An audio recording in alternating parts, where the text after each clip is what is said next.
I have been married to my husband Alex, 31M, for 3 years.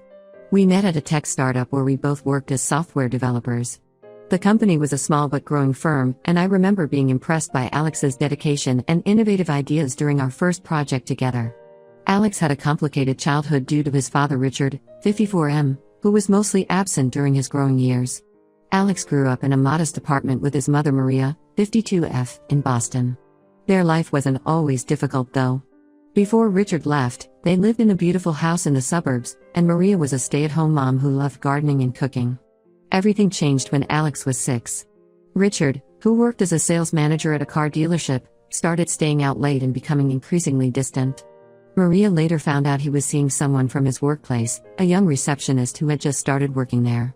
One day, Richard packed his bags and left, telling Maria he needed to find himself and that family life wasn't what he wanted. Maria, who hadn't worked since getting married, suddenly found herself alone with a 6-year-old son and a mortgage she couldn't afford. They had to sell their house and move to a small apartment in a less desirable neighborhood. Maria worked multiple jobs, as a waitress in the morning, a receptionist in the afternoon, and taking up cleaning jobs on weekends. This meant Alex spent most of his time alone or with his grandmother, Patricia, now deceased. Patricia was a remarkable woman who played a crucial role in Alex's life. She was a retired teacher who lived a few blocks away and would watch Alex after school. She taught him to read at an early age and sparked his interest in computers by buying him his first programming book when he was 12. Alex often says that his success today is largely due to his grandmother's influence and support. Richard would occasionally make appearances in Alex's life, usually around birthdays or holidays. He'd call with grand promises about visiting or sending special gifts, but these promises rarely materialized. The few times he did visit were awkward and tense. I remember Alex telling me about one particular visit when he was 14. Richard showed up in a fancy new car, took him to an expensive restaurant, and spent the entire time bragging about his new life in California, never once asking Alex about school or his interests. The only consistent thing about Richard was his inconsistency. He would disappear for months, sometimes years, then suddenly reappear with elaborate explanations and apologies. When Alex got into MIT on a scholarship, Richard didn't attend the graduation. He sent a text message 3 days later saying he had been caught up with work. Alex and I met 5 years ago at TechFront Solutions, where we both worked as software developers. I was immediately drawn to his quiet confidence and innovative thinking. Despite his difficult upbringing, Alex had a warmth about him that was impossible to ignore. We worked on several projects together before we started dating, and I got to witness firsthand his dedication and brilliant problem-solving skills. After 2 years at TechFront, Alex had an idea for a revolutionary project management software. He shared his vision with me, and I could see its potential. With our combined savings and some investment from my parents, we started our own company, DevStream. The first year was tough, working long hours, living on a tight budget, and dealing with all the challenges of a startup. But Alex's determination never wavered. DevStream started gaining traction in our second year. We developed a unique algorithm that set us apart from competitors, and clients started noticing.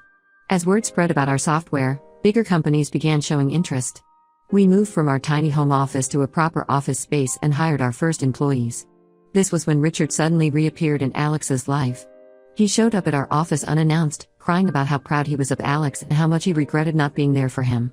He looked different from the photos Alex had shown me, older, less polished, with gray hair and worn-out clothes. He told us about his financial troubles. He had lost his job due to downsizing, was 3 months behind on rent, and his current wife Laura, 48F, needed expensive medical treatments for her diabetes. Alex, despite my reservations, decided to give Richard another chance. The timing should have been suspicious, Richard showing up right when Alex's company started making headlines in local business news. But Alex wanted to believe his father had changed. He started helping Richard financially, first with small amounts for rent and groceries, then larger sums for Laura's medical bills. Richard's requests kept escalating.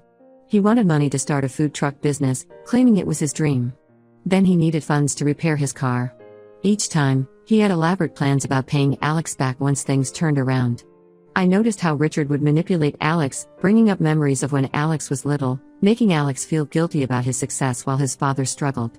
The breaking point came last month when Richard asked Alex to invest $200,000 in a revolutionary business opportunity. He was vague about the details but promised incredible returns.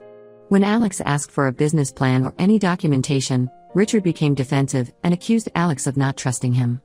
When Alex finally refused, Richard's true colors showed. He started spreading malicious lies about Alex and DevStream to our family and business contacts. He told people that Alex's success was built on stolen ideas, that the company was on the verge of bankruptcy, and that Alex was cheating his investors. These lies started affecting our business relationships. 3 potential clients pulled out of deals after hearing these rumors. The situation has become even more complicated now that I'm pregnant.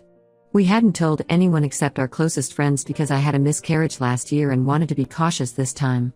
However, Richard somehow found out through a family friend. Instead of congratulating us, he's using this information to pressure Alex for money, claiming he needs to move closer to us to be part of his grandchild's life. Last week, Richard crossed a line that can't be uncrossed. We had a meeting with a major client, a deal we've been working on for months that would have significantly expanded our business. Richard showed up at the meeting completely drunk, causing a scene in the lobby. He started shouting about how Alex abandoned him when he was sick and needed help. The client immediately pulled out of the deal, causing us to lose a contract worth over $500,000. We've decided to cut all contact with Richard and are considering legal action to protect ourselves and our business. I've blocked him on all platforms, and Alex has informed his remaining family members about the situation. The stress isn't good for my pregnancy, but I know we're making the right decision. Alex needs to break free from this toxic cycle of manipulation, especially now that we're going to have a child of our own. Update 1: It's been a month since my last post, and I want to thank everyone for their support and advice. The situation with Richard has grown more complex, and several revelations have come to light. After we cut contact, Richard's behavior became increasingly erratic. He started showing up randomly at our house and Alex's office, usually during odd hours. One time, our neighbor caught him going through our mailbox at 5 a.m. We had to hire security for the office and install a comprehensive camera system at our house. Last week, Richard's current wife Laura, 48F, reached out to me through a mutual friend. She wanted to meet privately at a cafe near our house. I was hesitant but agreed after discussing it with Alex. What Laura revealed during our meeting changed our entire understanding of the situation. According to Laura, Richard's behavior wasn't just about money, he had a severe gambling addiction that had spiraled out of control over the past decade. She told me about how they lost their house in California 5 years ago due to his gambling debts. They had to move to a smaller city where nobody knew them. Richard kept promising to get help, but instead, he got better at hiding his addiction. Laura also revealed something that shocked us: Richard had other children from previous relationships. Besides Alex, there were 2 others, Michael, 27M, and Sophia, 25F. We had no idea they existed. Laura found out about them when she discovered old child support documents while looking for evidence of Richard's gambling. After some online research, we managed to contact Michael and Sophia. Michael works as an architect in Chicago, and Sophia runs a small bakery in Portland. Their stories were disturbingly similar to Alex's. Richard had abandoned them when they were young, only to reappear years later when they became financially stable. He had tried to exploit them both, asking Michael for money to invest in property and attempting to convince Sophia to take out a business loan for him. The similarities in Richard's pattern of behavior were striking. He had used the same tactics with all his children: emotional manipulation, guilt-tripping, and elaborate stories about needing money for medical treatments or business opportunities. Both Michael and Sophia had already cut ties with him years ago. Richard's attempts to sabotage our business have escalated. Last week, he created multiple fake social media accounts pretending to be Alex. He started contacting our clients, trying to scam them with fake investment opportunities. While most clients verified with us first, some smaller businesses fell for his scam. We've had to spend countless hours doing damage control. The financial impact on DevStream has been significant. We've lost several smaller clients, though most major ones have stayed after learning the truth. Our lawyer advised us to document everything for potential legal action. The folder of evidence keeps growing: screenshots of his fake accounts, security camera footage of him lurking around our property, emails he sent to our clients. Laura provided us with more disturbing information about Richard's recent activities. He had taken out loans in her name without her knowledge, maxing out credit cards she didn't even know existed. She discovered this when debt collectors started calling their house. The total amount he had borrowed under her name was close to $100,000. She also told us about Richard's failed business ventures over the years, a string of get-rich-quick schemes that never materialized. There was a failed restaurant, an attempt at flipping houses during the 2008 financial crisis, and most recently, a cryptocurrency investment that turned out to be a Ponzi scheme. Each failure pushed him deeper into gambling, creating a vicious cycle. The stress of the situation has been affecting my pregnancy. I've been experiencing heightened blood pressure, and my doctor has advised complete bed rest. Alex has been handling most of the business issues, stepping up in ways that make me fall in love with him all over again. He's also been attending expectant father classes and preparing for the baby, determined not to let Richard's drama overshadow this special time in our lives. Michael and Sophia have been incredibly supportive since we connected. They've shared their experiences and strategies for dealing with Richard's manipulation. We've started having weekly video calls, forming a support system none of us had before. It's bittersweet seeing Alex bond with his half-siblings under these circumstances, but their shared experiences have created a strong connection. Update 2: 3 months have passed since my last update, and the situation has taken several unexpected turns. First, I want to thank this community for all the support and advice. It's helped us navigate some really difficult decisions. The most significant development happened 3 weeks ago. Richard tried to break into our house at 2 a.m. while we were sleeping. Our security system alerted us and the police immediately. They caught him attempting to force open our back door with a crowbar. He was clearly drunk and had some gambling slips in his pocket. The police arrested him, and he spent the night in jail. This incident led to some revelations about Richard's recent activities. The police found various documents in his car, including detailed information about our daily routines, screenshots of our business contacts, and, most disturbingly, ultrasound pictures of our baby that he had somehow obtained from my hospital records. We still don't know how he got access to those. The morning after his arrest, Laura called Alex in tears. She had discovered that Richard had emptied their joint bank account and taken loans against their car. She was facing eviction from their apartment. While sorting through their paperwork, she found evidence that Richard had been planning to scam more people using Alex's company name. He had created fake business cards and company letterheads. Laura also revealed that Richard had been lying about her diabetes. She never had any medical issues, it was just another one of his schemes to get money from Alex. She's filed for divorce and has been cooperating with our lawyer, providing evidence of Richard's fraudulent activities. Through all this, we've grown closer to Michael and Sophia. They flew in to support us during the legal proceedings. Michael, being an architect, helped us redesign our home security system, adding features we hadn't thought of. Sophia, who runs a bakery, has been sending us care packages and checking in regularly. It's amazing how this terrible situation has led to forming these meaningful family connections. After spending a night in jail, Richard sent a letter through his lawyer. He claimed he wanted to make amends and blamed his behavior on his gambling addiction. He offered to attend rehabilitation if we dropped the charges. The letter was full of the same manipulative language he'd always used, bringing up Alex's childhood, talking about wanting to be a grandfather and promising to change. The decision whether to press charges was difficult for Alex. Despite everything, he struggled with the idea of his father having a criminal record.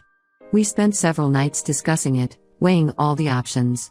Michael and Sophia shared their perspectives too. They had both been through similar situations with Richard making promises to change. Update 3: Our son Nathan was born 2 weeks ago, healthy and beautiful despite all the stress during the pregnancy. The timing worked out perfectly as the legal proceedings against Richard concluded just days before I went into labor.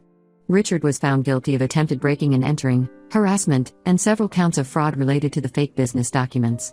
He received 3 years of probation, mandatory counseling, and strict orders to stay away from us and our business. The judge was particularly stern after seeing the evidence of his long-term harassment and manipulation. The business has slowly been recovering. Several clients who had pulled out after Richard's interference have returned after learning the full story. Alex's transparency about the situation actually helped build stronger relationships with our business partners. DevStream is now working on its largest project to date, developing software for a major healthcare provider. Laura's divorce from Richard was finalized last month. She's moved to Seattle to be closer to her sister and is starting fresh. She still keeps in touch, mainly to warn us if she hears anything about Richard's whereabouts through mutual acquaintances. Michael and Sophia have become regular parts of our lives. They were both at the hospital when Nathan was born, and seeing them with him brings tears to my eyes. Michael is already planning to teach Nathan architecture when he's older, and Sophia sends us weekly care packages from her bakery. This newfound family connection has been the unexpected silver lining in all this chaos. We heard through Laura's sister that Richard has moved to Florida. While this gives us some peace of mind, we're maintaining all our security measures. The experience has taught us not to let our guard down. Alex is an amazing father to Nathan. Every time I see him with our son, I'm struck by how determined he is to break the cycle of abandonment and manipulation that marked his own childhood. We're focused on creating new, positive family memories and building the kind of support system that Alex never had growing up. The last time we heard anything about Richard was through a distant relative who mentioned he's trying to start a new business in Florida. We've warned our extended family about his schemes, and most have chosen to distance themselves from him. Life feels calmer now, and we're enjoying these precious early days with Nathan, surrounded by the loving family we've chosen.